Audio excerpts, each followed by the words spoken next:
Brexit. Now that the UK has officially notified the European Council of its intention to leave, what's next? The next steps were agreed by all member states years ago and are set out in Article 50 of the EU Treaty.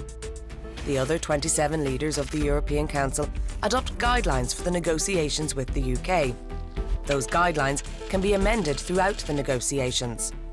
The ministers in the Council of the EU, also meeting in an EU27 format, authorise the opening of negotiations. They appoint the Commission as the EU negotiator and adopt negotiating directives.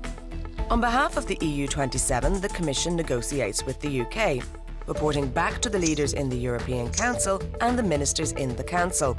The European Parliament is closely and regularly informed. For as long as the UK remains a member of the EU, it participates in all European Council and Council meetings, except when Brexit is discussed. After the end of negotiations, the consent of the European Parliament is required. The deal is then ready to be concluded by the Council. When the agreement enters into force, the UK is no longer an EU member, and the EU treaties cease to apply to it. Find out more on the Council website.